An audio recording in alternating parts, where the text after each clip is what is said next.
All right, super. Well, thank you for joining me from all the different time zones. So today's workshop is called Hormones, Health, and Happiness, your complete roadmap to thriving after 40. So like I said, we're going to be going through a whole lot of information today. I don't expect you to absorb it all, take what you need. And if you have any further questions, you're always welcome to reach out to me. You can always book a call with me as well, and we can have a little bit of a chat. So just to let you know a little bit about me first, I am a registered nurse, nutritionist, board certified holistic nurse, and a board certified integrative health and wellness nurse coach. I also have a background in martial arts, yoga, and fitness. And I am a woman in midlife. I'm in the thick of perimenopause.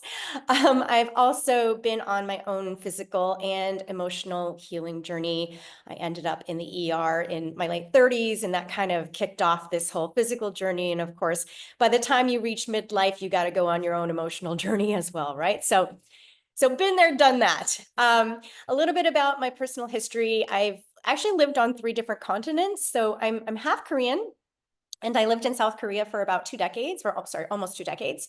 So I have a background in Eastern traditions.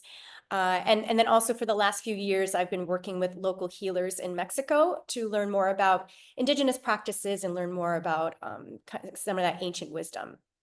So my approach is really to try to bridge that gap between science and modern medicine with nutrition, lifestyle, and then also ancient wisdom and the healing power of nature, right? So I do tend to lean more towards natural holistic solutions when possible. However, as a registered nurse, I do know the value of conventional medicine as well. And I know that in some cases, this just might be more appropriate. It might, there may not be a natural solution that can work just as well.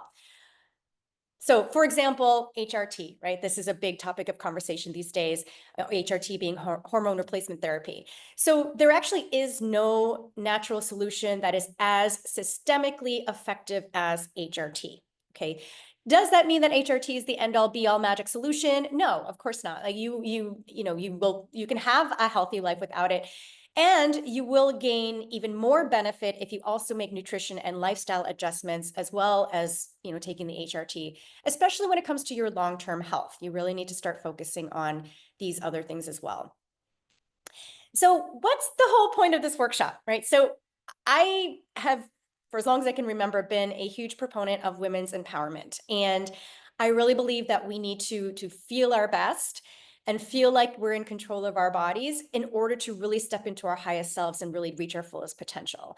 And I know that once we hit midlife and, once we get into perimenopause, things get a little crazy, right? Things get a little complicated, confusing, and there are a lot of reasons for this, but I would say the main reasons would be that there's, a lack of knowledge and awareness about women's health past the reproductive years. Okay.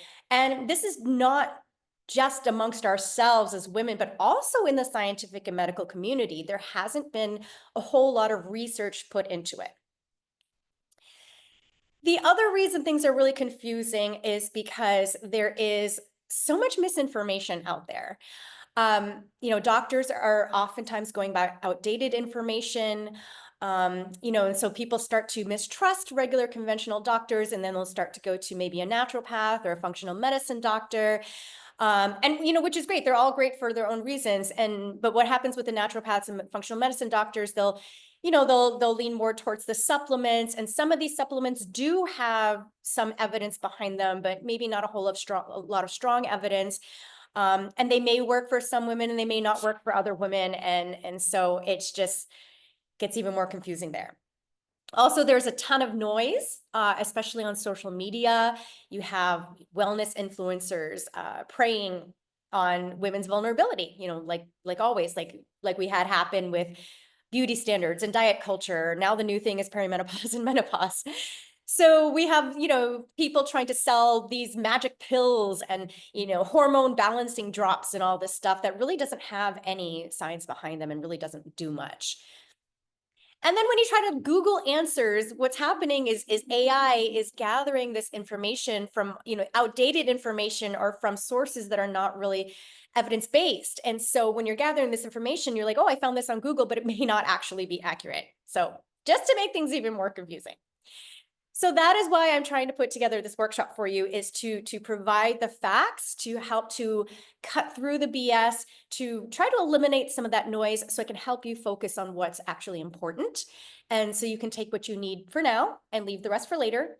So I kind of just want to give you the quick and dirty. And, obviously I can't give you all of the information in one workshop. I can just give you, the important stuff that is the most common stuff that I get asked, and the more, stuff that women find the most confusion about.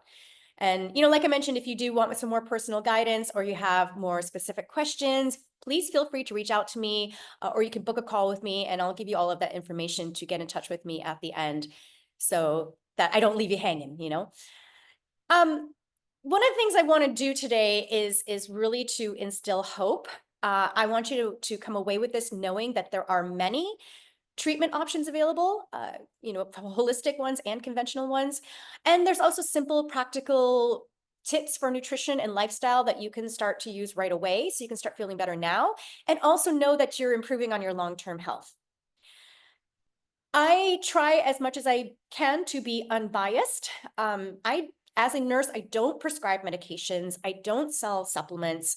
What I do provide is education on certain medications and supplements, but this is all based on the latest research. So what I do sell are coaching programs, and if you are interested in working with me, we can always set up a call, and I'll provide all of that information at the end of the workshop. So one thing before we go into this is I need to, of course, say that none of this is medical advice, right? This is purely education and guidance. So always, always, always check with your healthcare providers before starting something new. All right. So just to give you a quick overview of the topics here, we're going to first just quickly understand what exactly is perimenopause and menopause. We're going to talk about some of the most common symptoms, talk about myths versus facts, common medical treatments. Then we'll go into nutrition and supplements, and then lifestyle strategies and emotional and mental health, which is really important and overlooked. So, what is perimenopause and menopause? Okay, so I'm assuming that most of you already know what it is, but I'm just going to quickly go over what's actually happening in our bodies. Okay, so menopause is technically only one day. It's 12 months after your last period. Okay, so anything before that is perimenopause. Anything after that is postmenopause. So when menopause hits, our ovaries are no longer producing estrogen or progesterone. So that big drop in estrogen is really what's causing most of our menopause symptoms. Okay, so this is not linear, and it starts in perimenopause, right? So that's why you'll start to see some of those symptoms appear before you actually hit menopause. And perimenopause can last about 10 years before you actually hit menopause. And so that progression is not linear. So it's not like, it's not this gradual little decline. It's like this, and then it drops like this, and then, so that's why a lot of times women will be like, wake up one day and be like, I feel like a completely different person. So there's a reason for that, because it is not linear. So there's also a drop in progesterone as well. And progesterone is, when you feel that drop, it can sometimes manifest as like anxiety and insomnia. So these are really common symptoms in perimenopause and menopause as well. So we have estrogen receptors in every organ system of our body, from our brains to our hearts, to our gut, to our joints, to everywhere, okay? So all of these seemingly random symptoms, the reason is because we have estrogen receptors everywhere. This also means that every woman will present differently, so maybe what your symptoms are. Some women will have the night flashes and the mood swings, and other women will have the joint pain and the bloating, and so it will be so different for every woman. Okay, we are very, very unique in the way that we present. So you can see here on the slide some of the key hormones that are affected during this transition. So I already talked about estrogen and progesterone. Those are really the main ones that are affected during this period of time. But also testosterone is affected, and cortisol, which is the stress hormone, thyroid, which regulates so many systems in our body, including our metabolism, insulin, which is for blood sugar regulation, ghrelin, which is our hunger hormone, it tells us when we're hungry, and leptin it tells us when we're full. I think a lot of people don't realize that we actually have hormones that tell us when we're hungry and full. So it's our body's way of letting us know. So these hormones are all going to affect so many things like your metabolism, like I mentioned, cravings, how and where you store fat, your muscle mass, your mood, sleep, blood pressure, heart rate, inflammation, okay?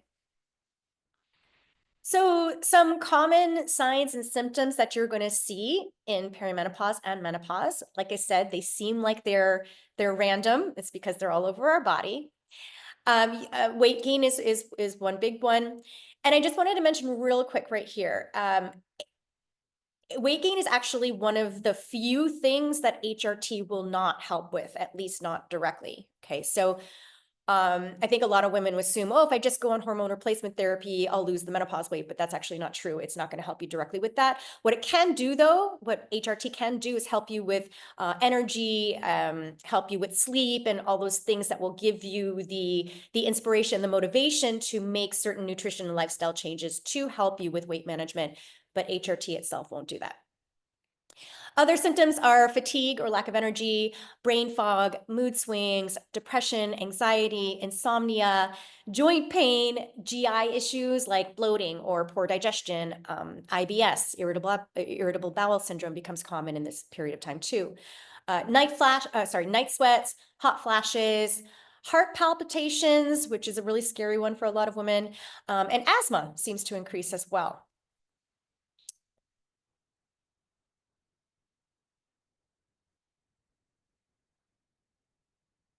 So here are some myths versus facts that I want to go over, okay? Like I mentioned earlier, we do have a lot of misinformation out there, and so I want to try to clarify and clear up some of the confusion here. So the first thing I want to mention is that you cannot diagnose perimenopause with blood work. There are a lot of women that think that, okay, I'm just going to go and get my hormone levels checked, and oh, this is at this level, this is at this level. That means I'm in perimenopause. Actually, no. Perimenopause, first of all, is not a diagnosis, but the way that it is determined is through symptoms and your age, basically. So there's no real exact formula. So it's basically if you are over 40-ish and you're having certain symptoms and you're starting to notice changes, then more than likely you're in perimenopause. And that is how it is diagnosed. So you don't actually need a blood test to do it. And yes, you can start hormone replacement therapy while you're in perimenopause. You don't actually have to wait. There is no one supplement or detox or diet or anything like that that can balance your hormones, okay? If you want to work with your body and all these hormonal changes, you do need a holistic approach. Holistic being like looking at all of the different factors in your life. Okay, so there is no secret pill. I'm sorry, I wish there was. If only we had the little blue pill for us too, right? But there is not one, okay? So that's kind of what I want to give you a roadmap for today. And also, what works for one woman may not work for the next woman. Okay, so your approach needs to be highly individualized. You need to listen to your own body. You need to know your own symptoms. It is very much, this is the time to really get in tune with your body and try to figure out what it's asking for. Okay, because and I think it's really great to crowdsource information. Absolutely. Like, ask around, go like in Facebook groups, whatever it is that you need to try to crowdsource some advice because it's good to get ideas that way. But just know that just because something was a complete game changer for one woman doesn't mean that's going to work at all for you. Okay. Unfortunately, there is a little bit of trial and error involved.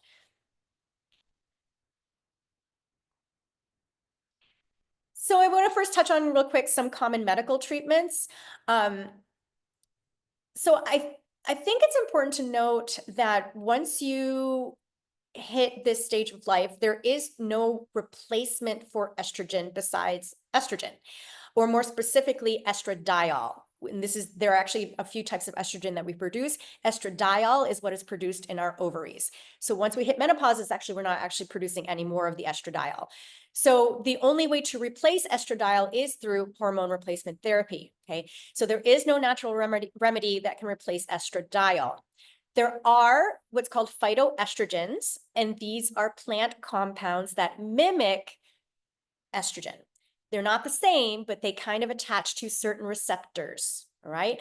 So With these phytoestrogens, some women will find some relief for certain symptoms, such as hot flashes. A lot of women swear by black cohosh or chasteberry, or red clover is another one, okay? You also find phytoestrogens in soy and flaxseed. These are all really high in phytoestrogens. So if you have a diet high in soy, it might help with some of these symptoms, okay? I think it's important to note too that previously, it was thought that soy contributed to cancer, but it actually does not. In fact, a lot of the latest research is showing that soy helps prevent certain cancers. So that was all debunked, basically. So with HRT, most women are candidates within the first 10 years of menopause.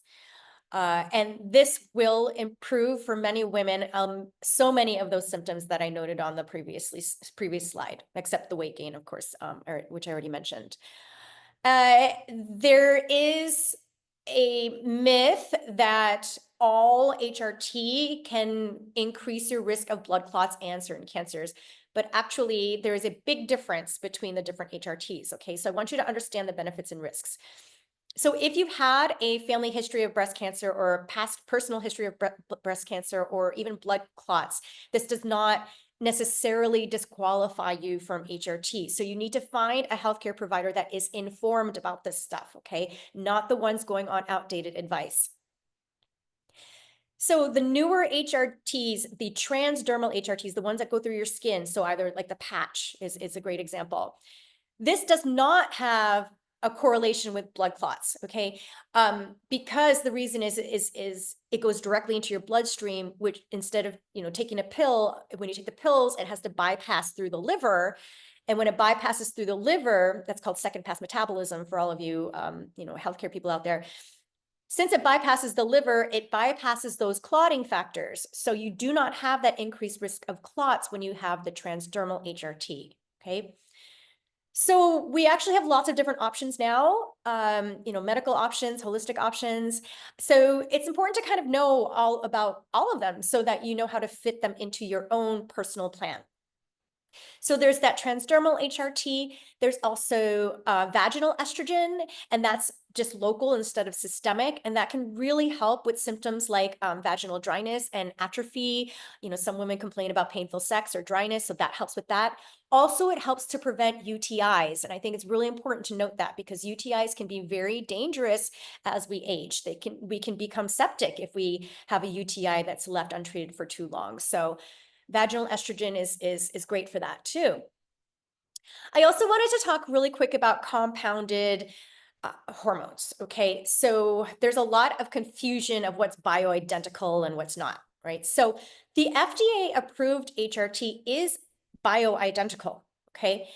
The difference between that and those compounded hormones that you'll get from the compound pharmacies is that the compounded hormones are not regulated. So you don't actually know the accurate dosage of that. Whereas the FDA-approved HRT is bioidentical and it's regulated. So it's very, very carefully monitored. All of those, whether it's compounded or the FDA-approved stuff, they all come from plant sources. So they're all technically, natural. However, they have to be altered in the lab in order to make them bioidentical, to make them into the same estradiol that our ovaries produce. Okay, so I hope that that's a little more clear. So besides the HRT and all of that, there are definitely medications that can help with certain symptoms. For example, venlafaxine is often used for hot flashes. Venlafaxine is actually an antidepressant, but it helps a lot of women with hot flashes. Some women are prescribed SSRIs for anxiety.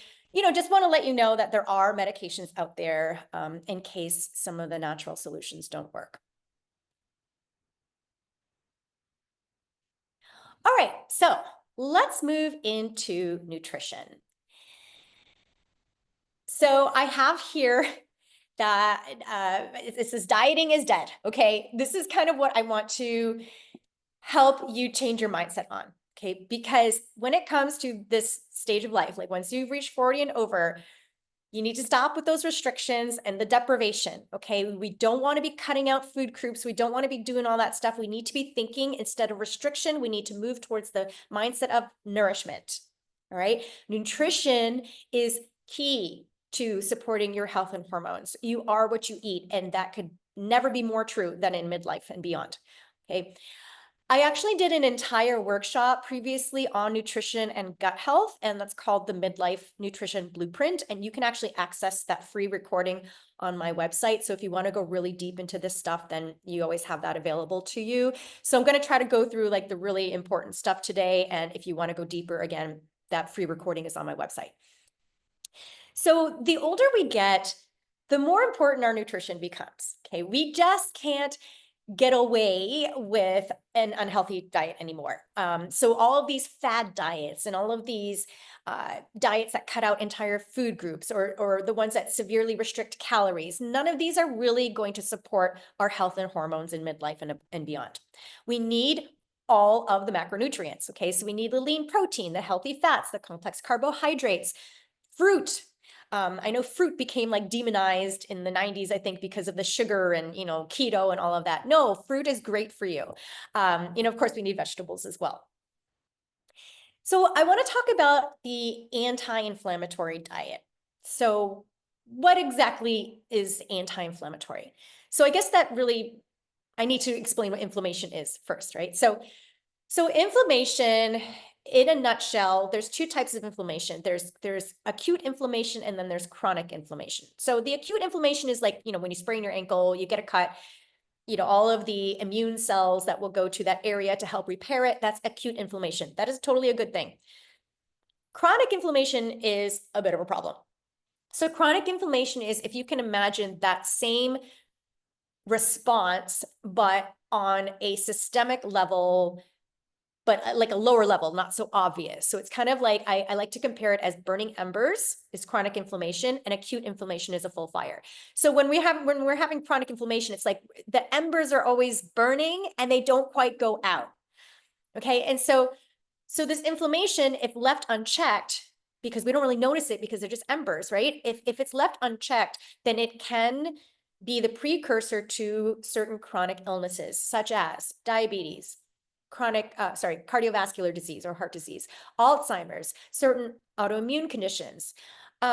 So why am I talking about inflammation? Well, because estrogen is actually a buffer to inflammation. So when we have that decline in estrogen, we do see inflammation increase. So we need to focus on this. So there are certain symptoms that might clue you into the fact that you have some level of inflammation going on in your body. These could be like joint pain, rashes on your skin, frequent colds, weight gain or weight loss resistance, depression, anxiety.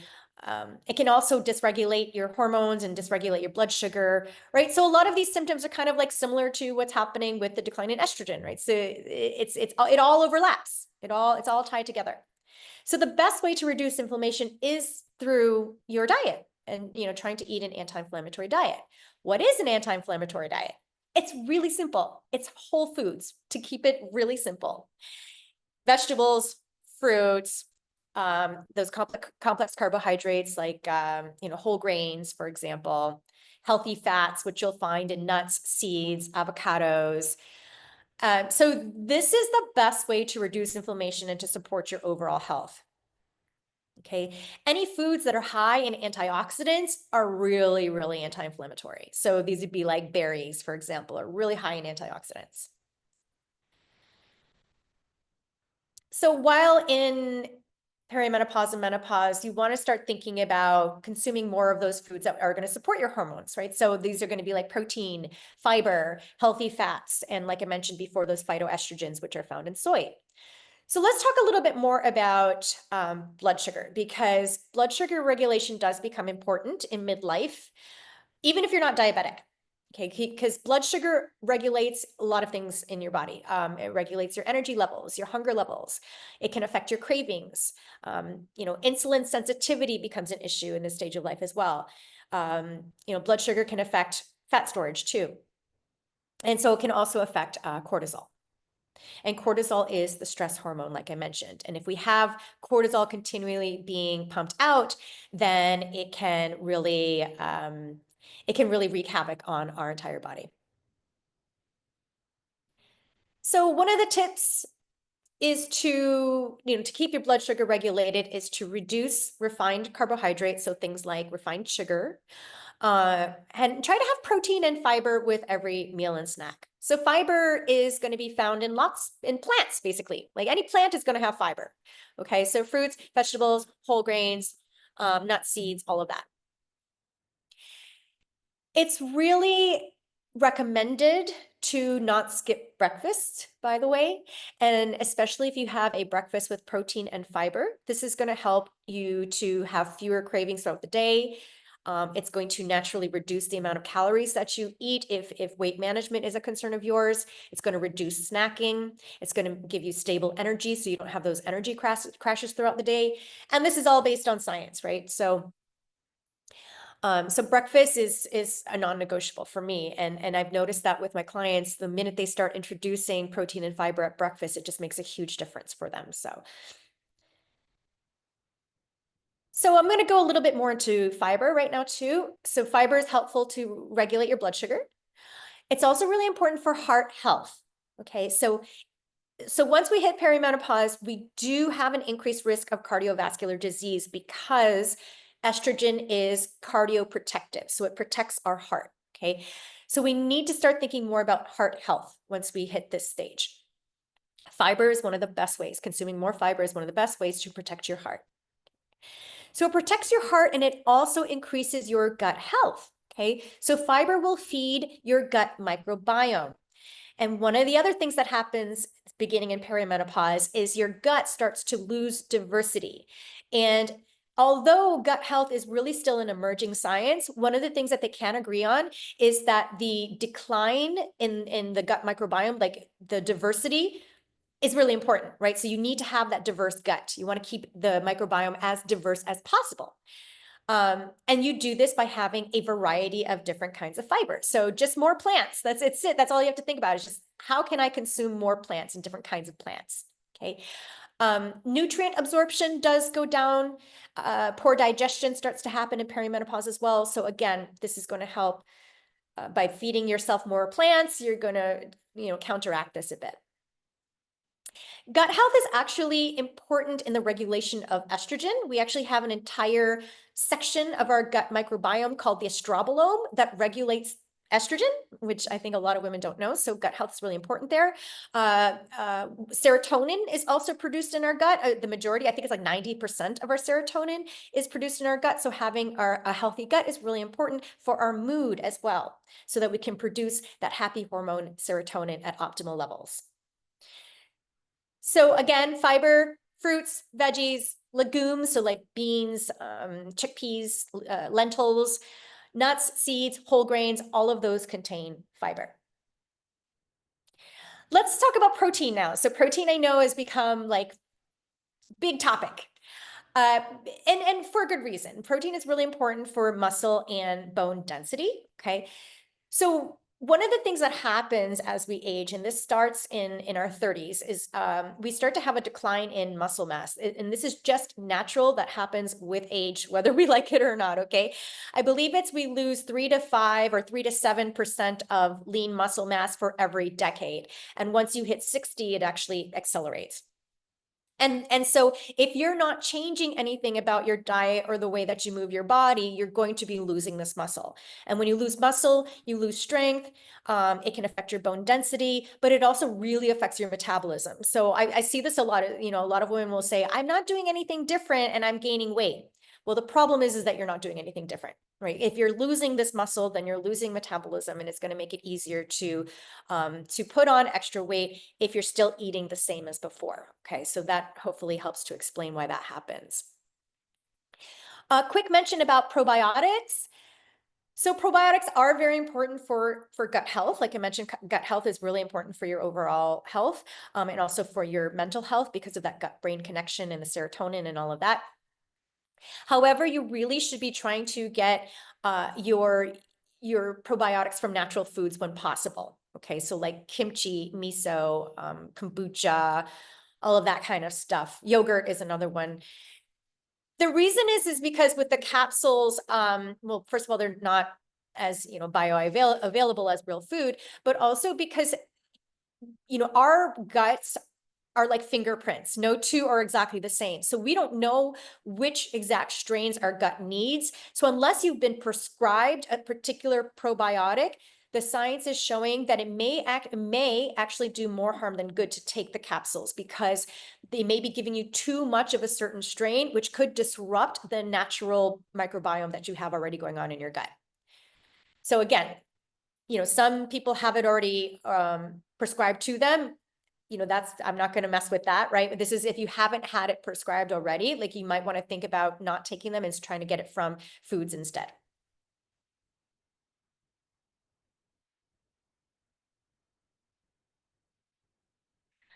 So as a quick recap, things we want to look to increase in this stage of life is going to be fiber, protein, anti-inflammatory foods, and think about probiotics from natural foods when possible. Okay.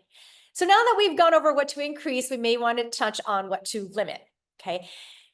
Things you might want to think about limiting. Now, first of all, let me just mention that I believe wholeheartedly in the 80-20 rule. 80-20 rule being 80% whole foods, 20% fun foods, okay? Whatever foods you want. Because if you restrict yourself and deprive yourself, you're going to end up binging and maybe even being miserable, right? Like you won't be able to go out to eat. You won't be able to have that glass of wine or that piece of cake.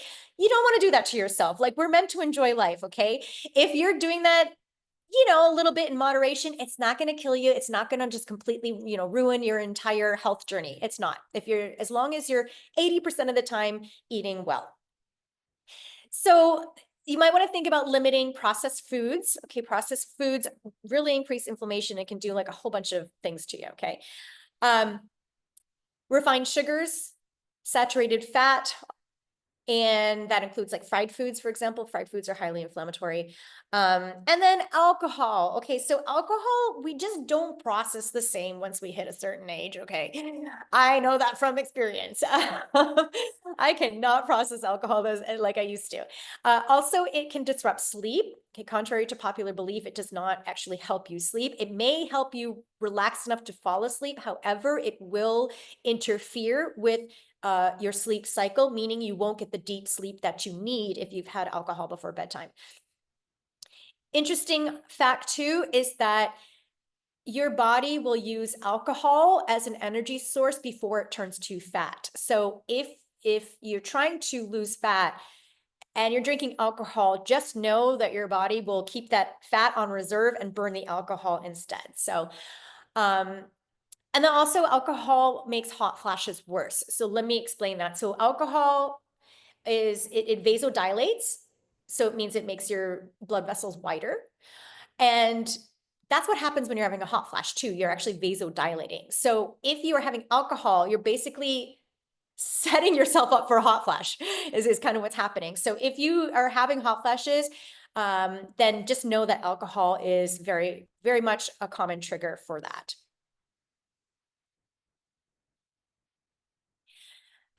So I wanted to quickly touch on supplements. So again, not medical advice. Okay, I just want to talk about some really common ones that a lot of women find some relief with. So you really should be trying to get all of your nutrients from food whenever possible, and only supplement when you have a deficiency or if you have some sort of food intolerance. Okay, so supplements should really complement a healthy diet and not replace. So you can take all the supplements you want, but without proper nutrition, you're really doing yourself a disservice, because supplements don't really contain all the other things that are in real food, such as phytonutrients, certain cofactors, and all the other stuff we probably don't even know about.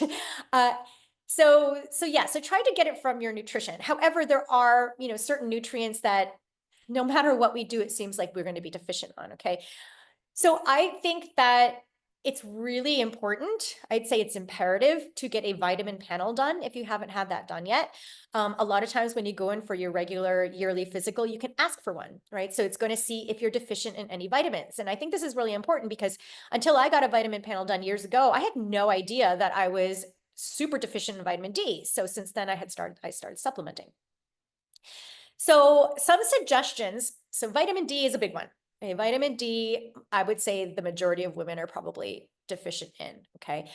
Magnesium is one that some women find helpful to supplement with, and that can be good for anxiety and to help with sleep.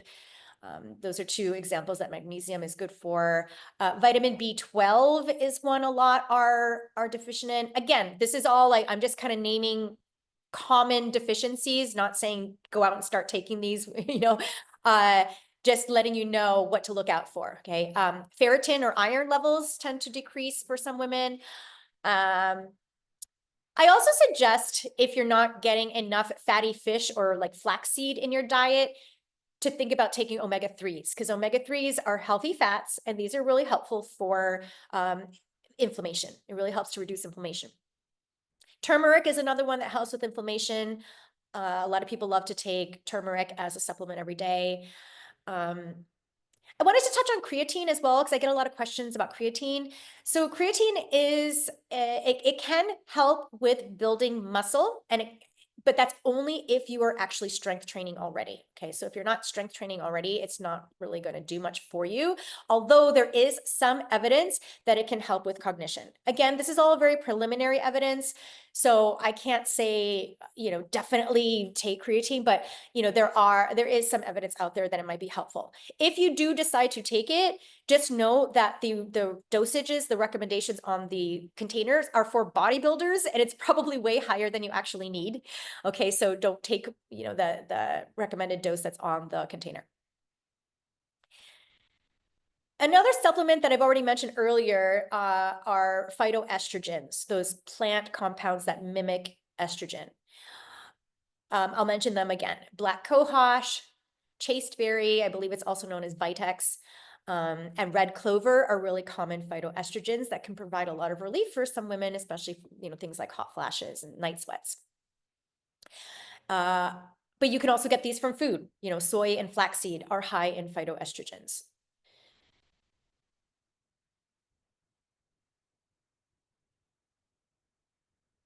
So besides nutrition and supplements, let's talk about lifestyle strategies, okay? Hydration is so overlooked as a really important part of your routine. Hydration is essential for energy, digestion, skin health, and for your hormones, because it transports all the hormones throughout your body, right? So a lot of women will find that even just increasing the amount of water that they drink every day is going to really increase their energy levels. And I think it's really surprising. It's like, I didn't even realize how much even mild dehydration affects my energy levels. So try to get 64 ounces at least of water a day.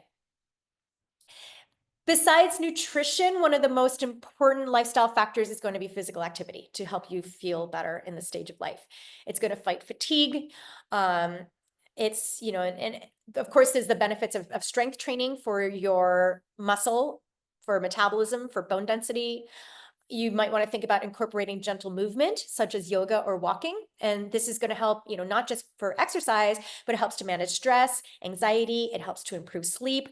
Tons of research on this. So if you're not getting some sort of physical activity every day, then try to think about even just 15 minutes a day. And it doesn't have to be anything hardcore. You don't have to do this hardcore cardio session. You don't have to go spinning for an hour. You can just go for a 15-minute walk. And even that is going to give you a whole lot of benefits. Spending time in nature is really overlooked. This is going to help improve your mood, to lower stress levels. It's going to improve brain fog. Also, doing mind-stimulating activities is going to help with brain fog as well. Stress management. Okay, so stress, huge, huge, huge, huge. Okay.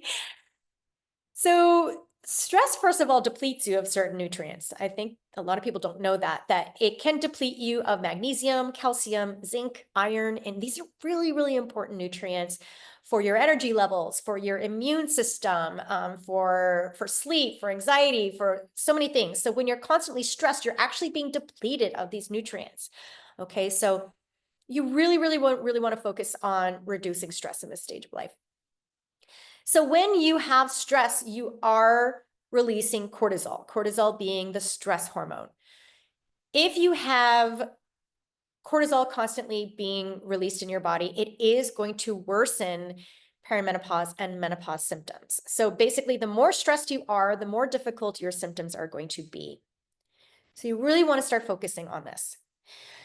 So try to think about mindfulness and relaxation techniques. Whatever works for you, deep breathing, meditation, yoga. Okay, all this stuff it's not just woo-woo, okay? This is going to actually help you feel better. It's actually going to help you reduce symptoms. It's going to help you get better sleep. It's going to reduce your anxiety. It's going to improve brain fog. So many amazing things that this can do. So real quick, I wanted to mention the sauna, especially the infrared sauna. There is actually a lot of emerging evidence that shows that it can help with stress and with sleep, but also with hot flashes. And I know that this sounds really counterintuitive, but they think it's because it kind of trains your thermoregulatory center in your brain so that you kind of get used to the heat. And so your thermoregulatory center will be more balanced. And so it's not going to trigger these hot flashes. I know it sounds crazy, but yeah, they're just putting that out there. Again, I just want to like give you some solutions and you try what works for you. Sleep. So sleep really is so important. And I know it becomes so difficult in perimenopause and beyond for a lot of women. So sleep is a big hormone regulator. It does have a major influence on your energy levels, of course. So you know, a lot of women will find relief when they start taking progesterone as part of their hormone replacement therapy. That really helps a lot of women. But also pay attention to your sleep hygiene. You know, sometimes the basic things like, is your room pitch black? Because any little light that enters, even with your eyes closed, it can still sense light, right? So if there's any light at all, it can trigger the production of cortisol, which is going to wake you up.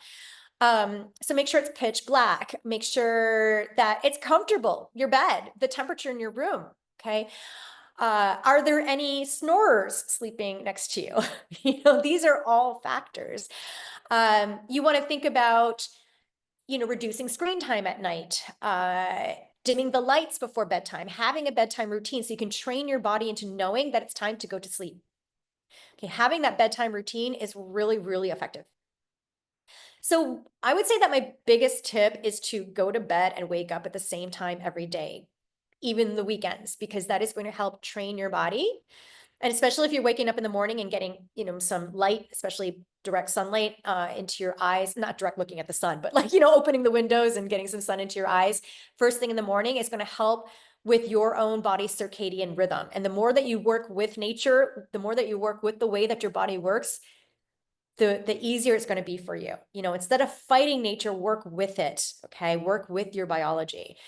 So optimizing your circadian rhythm is really going to help with sleep. So go to bed, same time, wake up at the same time, get some light in your eyes in the morning, dim the lights at night so your body knows to start pumping out the melatonin, because melatonin is the hormone that makes you drowsy. Right. So you need to let your body know, okay, it's time to produce melatonin. So a lot of this has to do with your circadian rhythm. And of course, a whole bunch of other factors. And I do believe that some of you that are on here today are getting the secrets for a sound sleep checklist that I promised that went out in a previous email. So you will be getting that soon.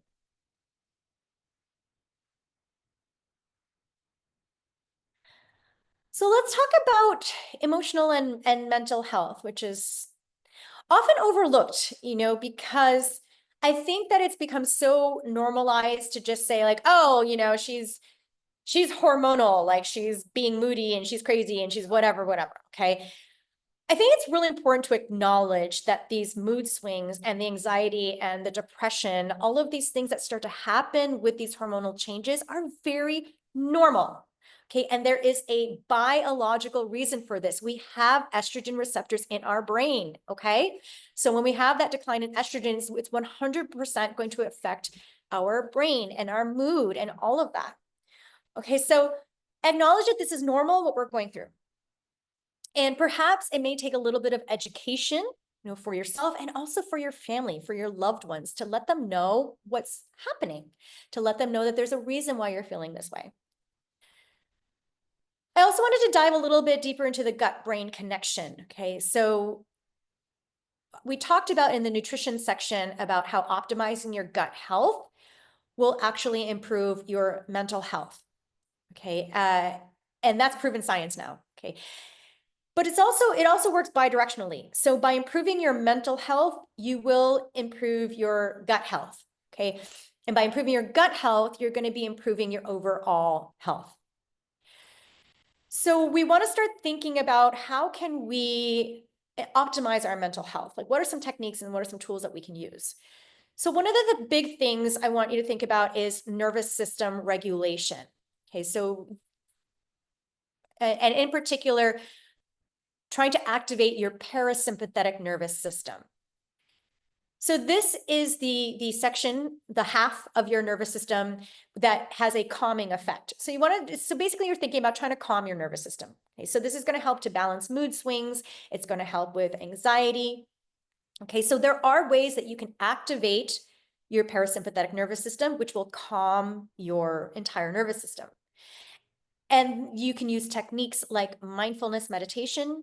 Okay, and you don't have to do anything fancy. I think a lot of people think that, have this misconception that you have to set up this altar and you got to burn some incense and you got to like put on your beads or whatever it is that you want to do and sit and like, meditate. You don't have to. It can just be 30 seconds while you're washing the dishes. Because really, meditation is just being mindful and being present. So, for example, with that dishwashing, just be present, engage your senses, feel the warmth of the water, maybe see the iridescent colors and the bubbles of the soap, like feel your feet being firmly planted on the ground. All these things that you can focus on in that moment to be present. This is actually meditation, believe it or not. And you can also, focus on your breath and all of that. That's going to help you engage more and be a bit more present. So breathing exercises are really effective too to calm your nervous system.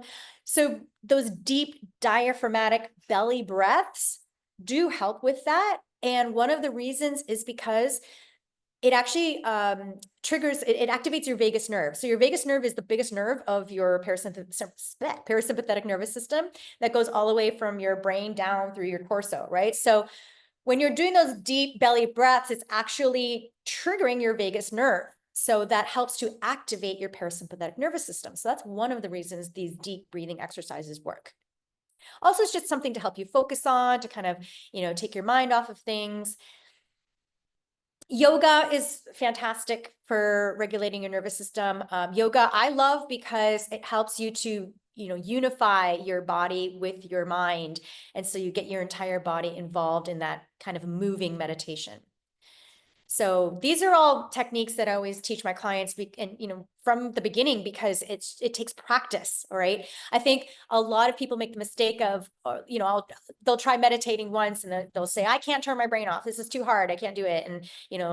And I hear that all the time. And yes, it is hard. Okay. It can be hard. But, try to make it easier. Give yourself some grace. Know that it's really hard at the beginning and just keep at it. Even if it's just like 30 seconds a day to begin with, eventually you can move it up to 1 minute and then maybe even 3 minutes. And, and even just having a couple of minutes a day to just sit with your breathing, it actually makes a big difference, believe it or not. So don't give up just because you can't shut your brain off. The point is not to shut your brain off. Our brains are always going to be going. We have monkey minds. That's what they do. So the point is to just kind of be more aware. And that's it. Be more present.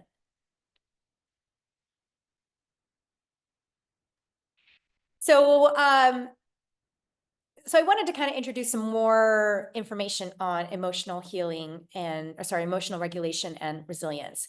So as we know, our emotions can be all over the place during this period. There are biological reasons for this, but also because our stress tolerance is lower. And we also just, we have a lot on our plate during this phase of life. Some people are in that sandwich generation where you're raising children and you're also taking care of aging parents. Maybe you've been through a divorce. I mean, there's just like so much going on when you're in midlife that you don't realize how much emotional stress that you're under and how much, maybe emotional trauma that you've been through and all of that. So like give yourself some grace and just realize that, things are difficult for a lot of reasons because we got now biological stuff going on top of everything else.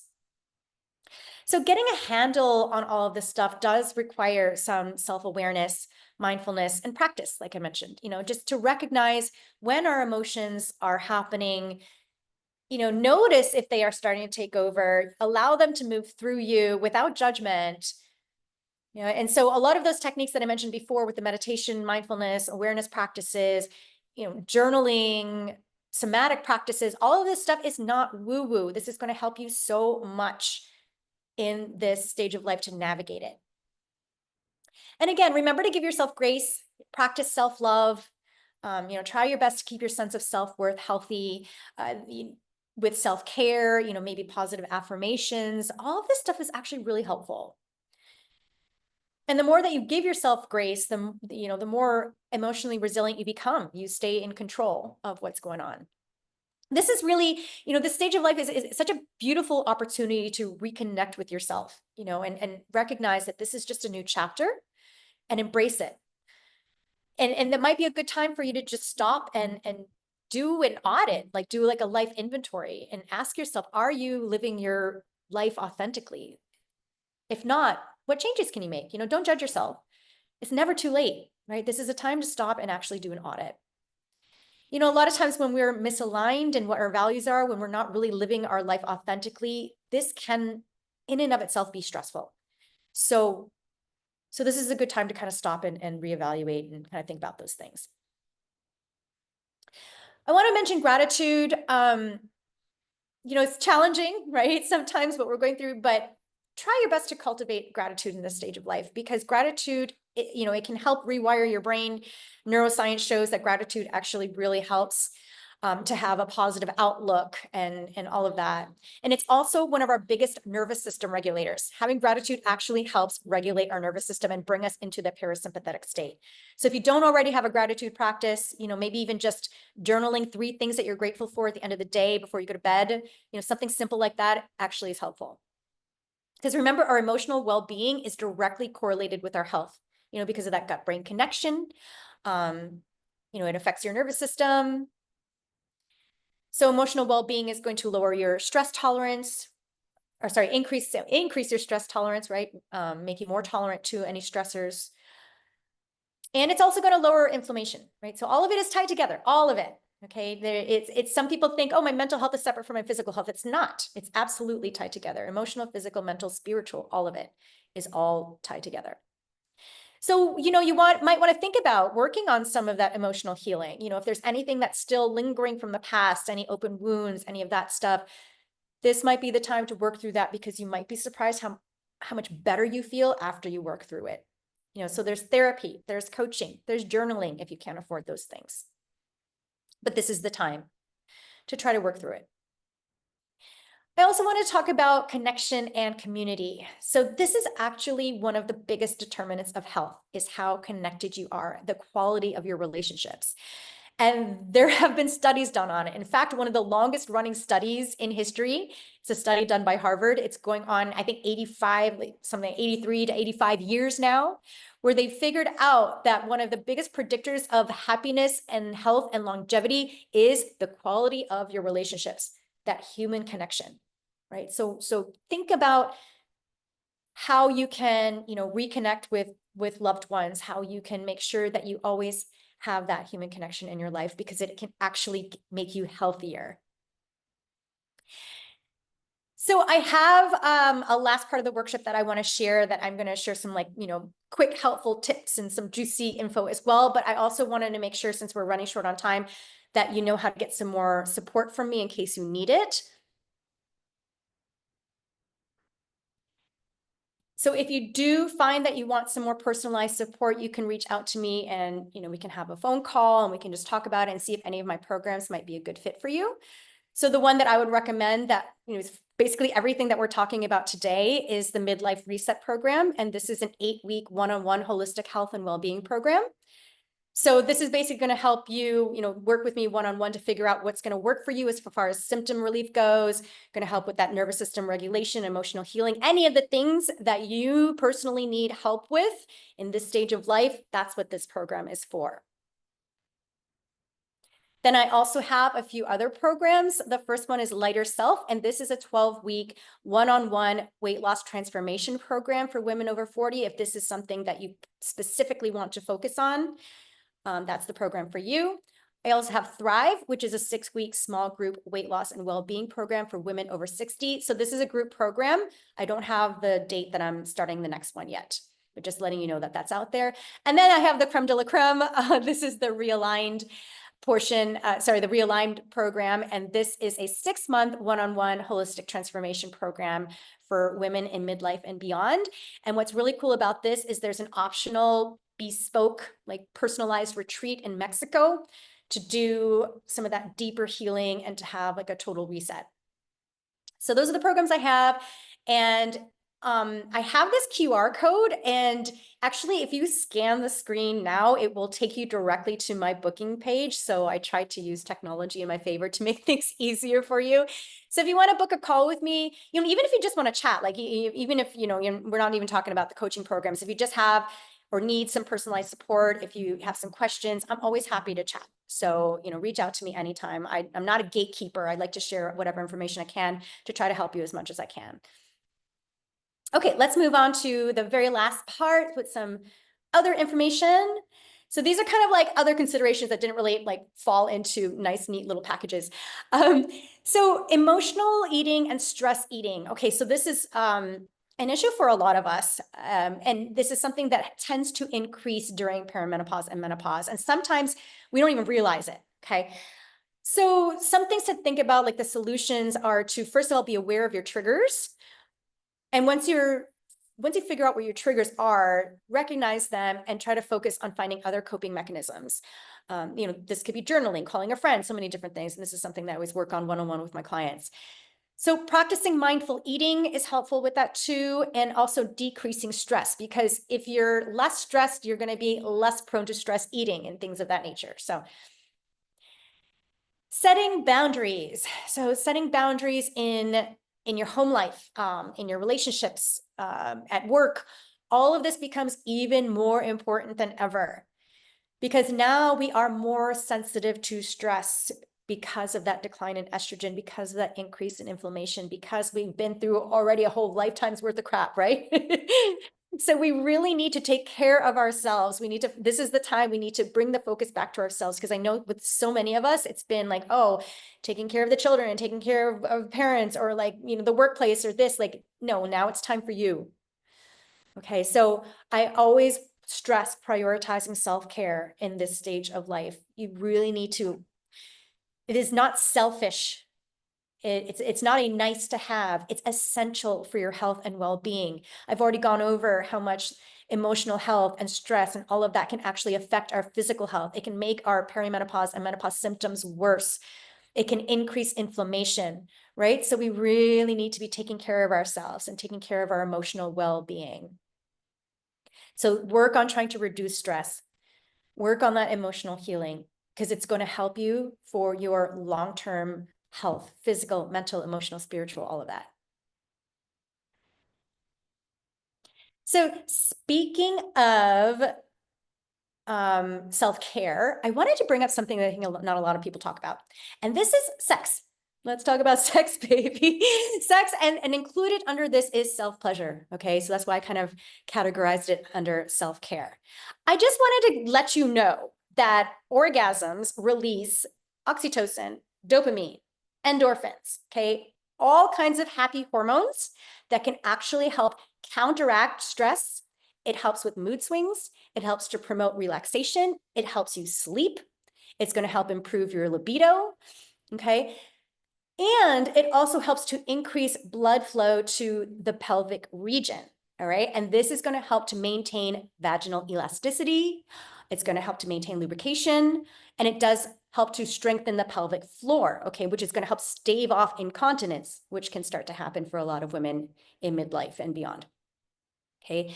And also it helps you to stay in tune with your body, and it's going to help promote self-love and self-acceptance and kind of reduce shame around our bodies. Okay, so just saying, as a nurse, from a health perspective, self-pleasure is a great tool for overall well-being in midlife and beyond. Okay. So one more really helpful hint is to stay away from all or nothing thinking, okay?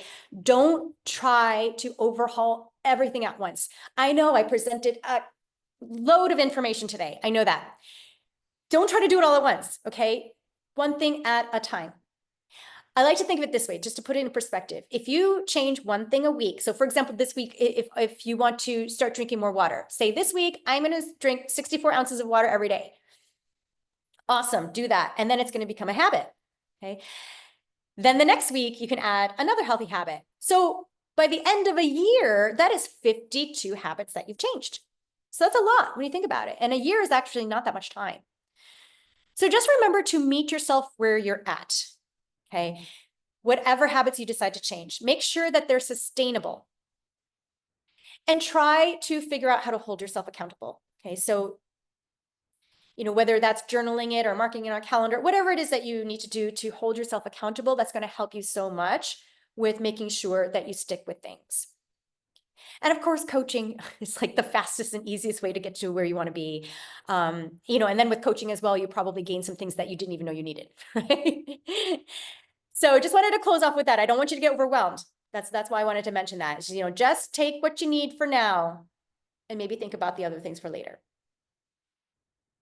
So that's it. So I just wanted to give you all the ways that you can stay in touch with me. I have here my email address.